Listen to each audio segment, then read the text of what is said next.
Hey everybody, it's Paul from Two Bears Homestead. Welcome back to my kitchen. Today we are going to be working on something that I've been wanting to try for a long time. Just never had the guts to do it. I'm going to be waving a knife, sorry. And it's just time to do it. Because as we go through the processes of learning sustainable ways of cooking food, cooking freshest food, um, all that fun stuff that's going to come with ultimately being on the homestead when we get there, and in keeping with the goal of what we're trying to do in our channel, today we're going to be making sweet Italian sausage. So we are going to take this and turn it into delicious sausage. Now, I'm not a hot, spicy sausage kind of guy. I like it occasionally, but overall, we normally in our house usually just use the sweet Italian sausage, or mild, whatever you want to call it. So I am going through that process today. I'm just documenting it. I've never done it before, so we're going to do this together. And we'll try the result and see what it does. But at the end of the day, I'm not going to put it in casings. I'm just not ready to go down that journey yet. I would like to find out a little bit more about putting sausage in casings. I understand it's really not that difficult, but I just want to get this process done. So I'm going to document what I'm doing, talk about it a little bit, maybe chit chat, and we'll just kind of take it from there. So here we go.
Okay, so here I have two of the four trays cut.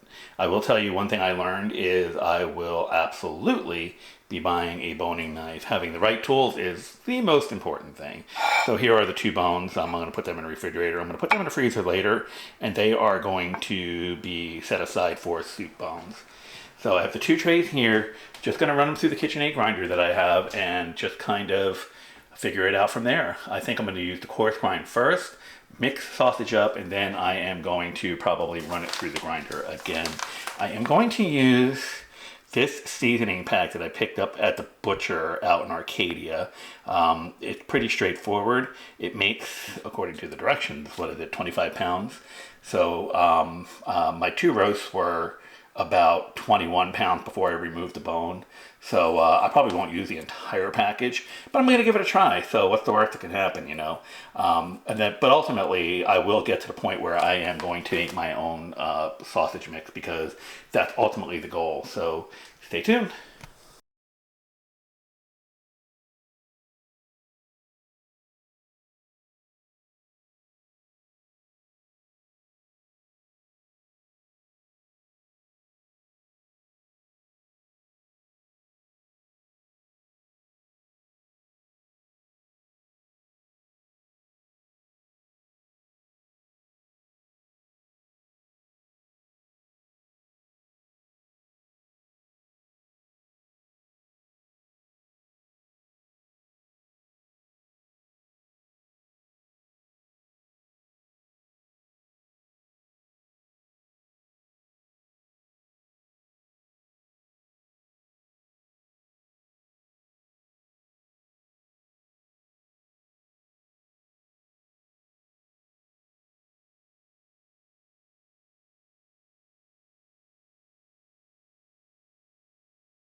So what I've done here is I mixed up half of the bowl or half of the pork with half a bucket of the seasoning roughly. And then I give it a quick mix, and now this is being put back on trays and it's going back into the freezer to stay cold. The most important thing is when you're doing the pork, and just from safe food handling, is you want to keep it as cold as possible for as long as possible before you either put it in casing, which we're not doing today, or pack it up for freezing. That's the most important thing is food safety handling, is you want to keep this cold. So as I was putting it on the tray, it was actually too cold to touch. So that's what you want. You want it to go through the machine cold, you want it to be on the trays cold, and go back into that freezer until we're ready to do what we're going to do with it. Just all about food safety and safe food handling. And it smells pretty good. I'm not going to lie, it smells pretty good, so I'm excited to see what this turns out to look like.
Okay, here we are the next day.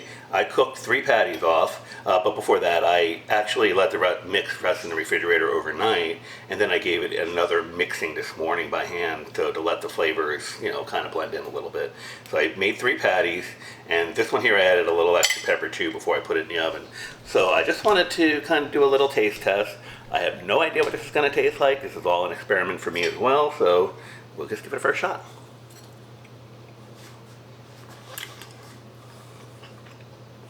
Has good fennel flavor. A little on the salty side, but that's okay. I can work on that, work with that in cooking. It doesn't help that I'm hungry. So, and now the one with the pepper.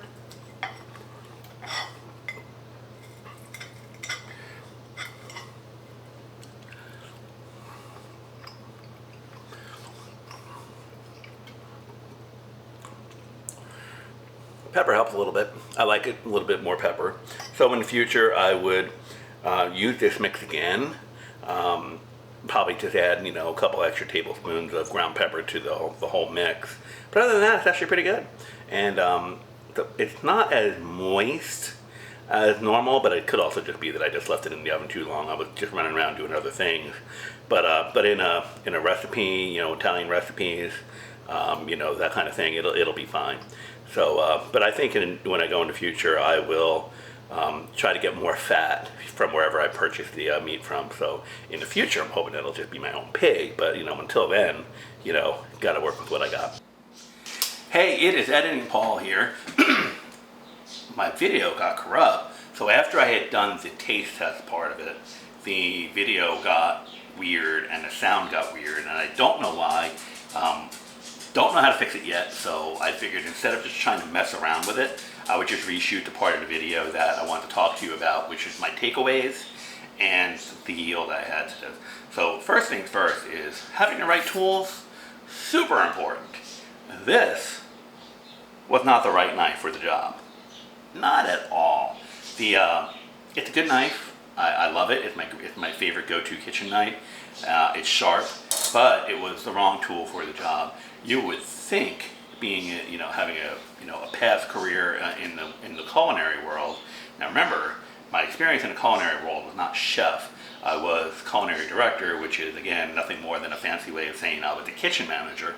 But I knew how to do the jobs, but I didn't do it with any kind of consistency, and for some reason I just don't have a boning knife in my house. I don't know why. So, but I'll take care of that in short order. I absolutely need to have that tool, and as evidenced by my bumbling with my chef's knife. So that's the first takeaway on tools. The second takeaway on tools is the KitchenAid. Love my KitchenAid stand mixer. The grinding head attachment is sufficient, but it is not efficient.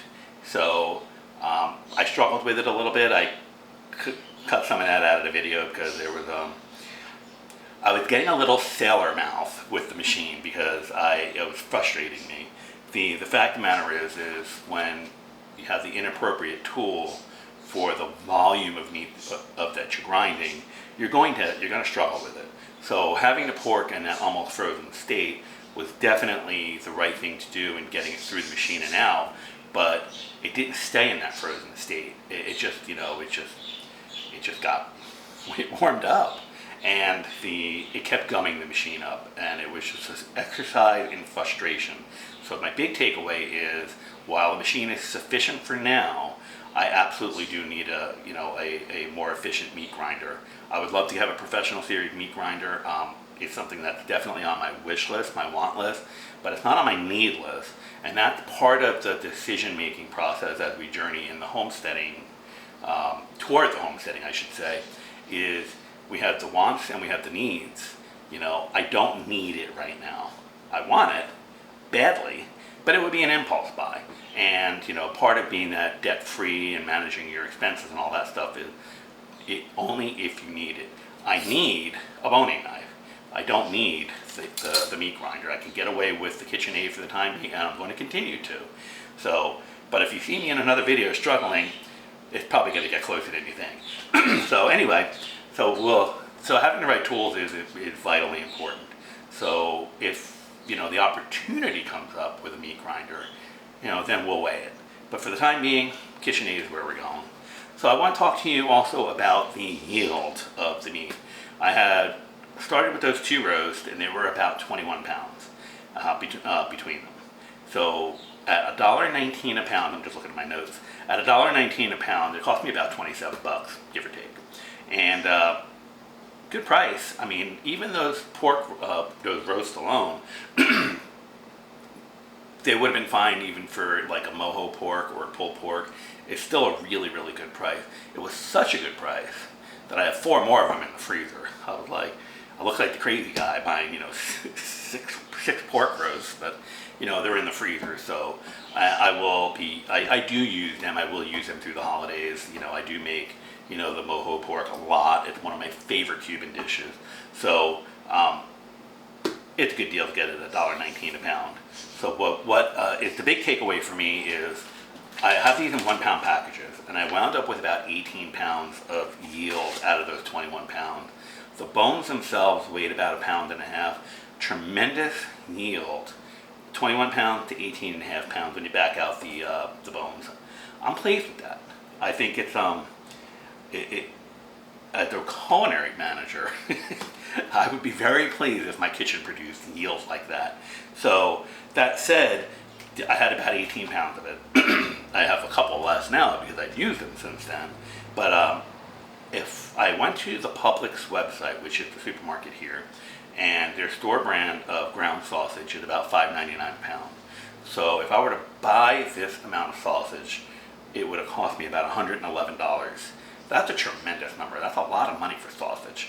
So I factored in obviously the meat, and then also the bags and the spice packet, and I just kind of winged the pricing a little bit on